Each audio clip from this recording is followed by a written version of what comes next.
অষ্টমীর সন্ধে মানেই কিন্তু পুজোর প্রাইম টাইম। ত্রিধারা সম্মেলন এবারে যে ভাবনা রয়েছে, তাদের যে মণ্ডপ রয়েছে, সেই মণ্ডপে ফুটে উঠেছে শিকার যখন লক্ষ্য। আর সেই আবহ সঙ্গীতে কিন্তু ত্রিধারা সম্মেলনে এই বছর যে তাদের ভাবনা, তাদের কিন্তু জমজমাট, প্রচুর মানুষ আসছে সকাল থেকেই কিন্তু ত্রিধারা সম্মেলনীতে।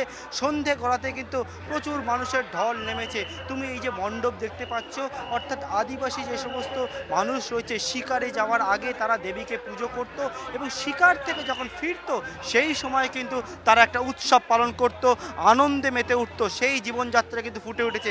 আমি যে জায়গায় রয়েছি সেইখানে আফ্রিকান অরিজিনের বেশ কিছু লোকজনকে নিয়ে আসা হয়েছে। তারা সেই আনন্দ যেভাবে তারা মেতে উঠতো, সেই ছবিটাই তোমায় দেখাবো। এখন দেখো তারা যেভাবে আনন্দে মেতে উঠতো শিকার করে ফেরার পর, সেই ছবি তুমি দেখতে পাচ্ছ সরাসরি ত্রিধারা সম্মেলনী থেকে।